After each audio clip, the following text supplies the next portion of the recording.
Hello दोस्तों, IT stocks नीचे जा रहे हैं। यहां पर क्या हो रहा है, इन्वेस्टर्स को क्या करना चाहिए, सब कुछ वीडियो में डिस्कस करेंगे। आप यहां 23 अगस्त का डेटा देख सकते हैं। 1.77% आईटी इंडेक्स नीचे है। बड़े स्टॉक्स जैसे Mphasis, Infosys, TCS, Coforge, Mindtree, HCL tech, ये सब नीचे आपको देखने को मिलेंगे।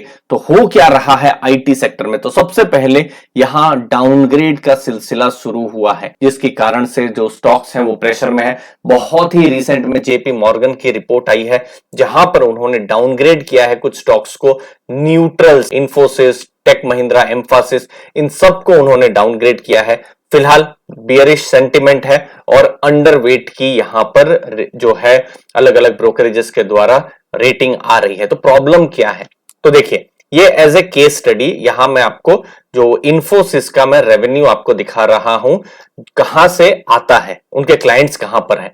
तो नॉर्थ अमेरिका और यूरोप आप देखेंगे, बिल्कुल जून का लेटेस्ट डेटा है। 87%, देखिए लगभग 62% नॉर्थ अमेरिका और 25% यूरोप। 87% मतलब लगभग वहीं से ही मैक्सिमम बिजनेस आता है यहां इंफोसिस का। और उसके आसपास ही आपको देखने को मिलेगा जो दूसरी कंपनियां हैं, टीसीएस है, फिर टेक महिंद्रा है, एचसीएल है, और जो दूसरी कंपनियां हैं, कहीं पर यूरोप ज्यादा होगा, कहीं पर नॉर्थ अमेरिका ज्यादा होगा, लेकिन मैक्सिमम रेवेन्यू इतना आप सोच के रखिए कि यूरोप और नॉर्थ अमेरिका से आता है। और दोनों ही जगह में अभी फिलहाल रिसेशन और स्लो डाउन के फियर्स हैं। खासकर आप यूरोप में देखेंगे तो रिसेशन के कुछ अर्ली ट्रेंड्स भी देखने को मिले हैं। ठीक है, उसकी वजह से क्या हो रहा है, जो डील की जो वैल्यू है, वहां की कंपनियां बड़ी डील नहीं कर रही हैं, छोटी डील कर रही हैं। ठीक है, अभी रिजल्ट्स Q1 के आए थे इन सभी आईटी कंपनियों के, Q1 के, तो उन्होंने बड़े रेवेन्यू के गाइडेंस भी नहीं दिए थे। उन्होंने कहा था कि ग्रोथ होगा,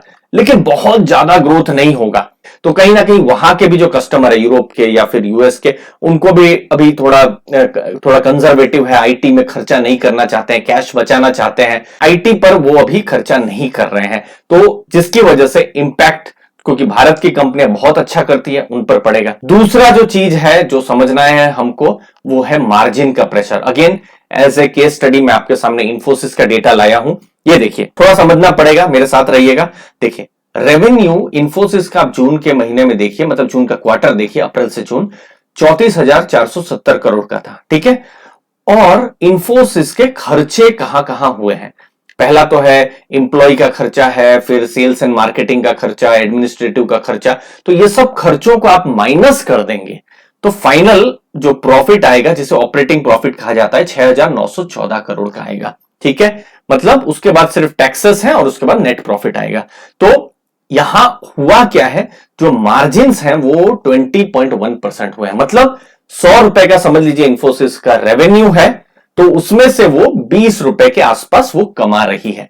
वही एक साल पहले आप यहां देखिए, एक साल पहले मतलब पिछले साल जून में देखिए, वही 100 रुपए का रेवेन्यू था, तो उसमें वो 23.7 मतलब 24 रुपए के आसपास कमा रही थी। तो आप यहां पर देख सकते हैं कि उनके जो मार्जिन्स हैं वो कम हो रहे हैं। अगेन इंफोसिस यहां सिर्फ केस स्टडी है, सेम चीज आपको टीसीएस में, एचसीएल में, टेक महिंद्रा में, सब जगह में देखने को मिलेगी। और Q1 के रिजल्ट से पता चल रहा है कि आईटी सेक्टर थोड़ा सा स्ट्रेस में है। तो हम लॉन्ग टर्म की बात करते हैं, कोई भी टिप्स पर हम बात नहीं करते हैं, हम लॉन्ग टर्म इन्वेस्टिंग की बात करते हैं। हमारा टेलीग्राम ग्रुप के साथ भी आप ज्वाइन हो सकते हैं अगर आपको वैल्यू मिल रही है दोस्तों।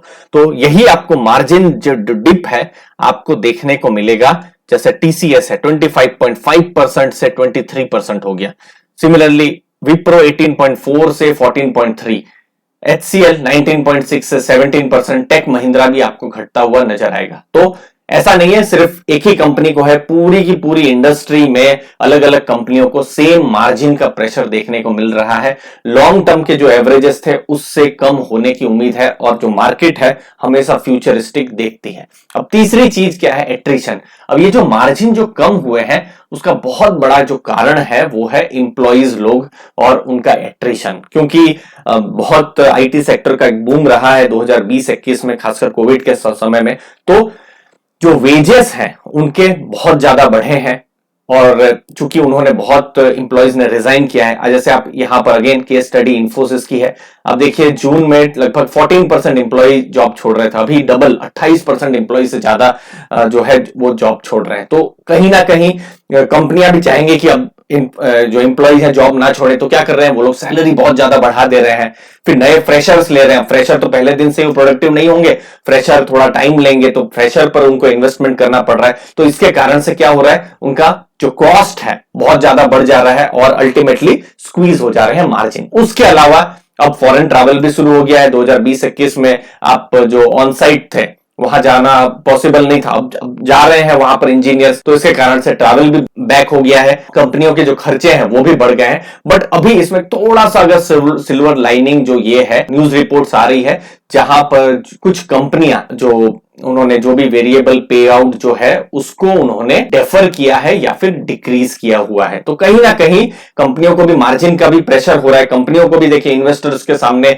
एक मार्जिन दिखाना है, ठीक है ना। तो कहीं ना कहीं अब वो एम्प्लॉय के जो एक्स्ट्रा जो पैसे थे, वेरिएबल प्ले थे, वो अब डेफर कर रही है मार्जिन को बचाने के लिए। फिर बाकी उनके इंटरनल बहुत सारे रीजन हो सकते हैं, और एटलीस्ट ये सिल्वर लाइनिंग है और एक अच्छा न्यूज है अगर आप इन्वेस्टर हैं तो इस चीज को हमको, मुझे लगता है Q2 के रिजल्ट जब आएंगे, अक्टूबर में मैक्सिमम रिजल्ट्स आना शुरू हो जाएंगे, जब वो रिजल्ट्स आएंगे तो हमको और ज्यादा क्लैरिटी और ज्यादा नंबर्स हमारे पास में आएंगे। तब तो करना क्या है, देखिए मैं आईटी सेक्टर में लॉन्ग टर्म के लिए बुलिश हूं। लॉन्ग टर्म से मेरा मतलब 6 महीना या 3 महीना नहीं है, यहां 8 साल 10 साल का मैं सोच रहा हूं। और बहुत सारे आईटी स्टॉक्स मेरे पोर्टफोलियो में लगभग 6-7 सालों से हैं। तो मैंने ऐसा समय देखा है, खासकर 2016 में 17 में, जब आईटी स्टॉक्स चल ही नहीं रहे थे। इनफैक्ट एक वहां पर एक अच्छा नेगेटिव एक्सपीरियंस जैसा मुझे मिला हुआ था। बट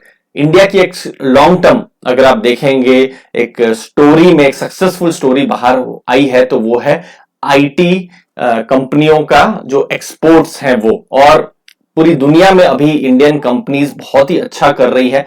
तो ओवरऑल अभी फिलहाल ग्लोबल प्रेशर है, रिसेशन जैसा माहौल है, लेकिन चीजें जैसे जैसे ठीक होंगी तो आईटी कंपनियां भी बाउंस बैक करेगी।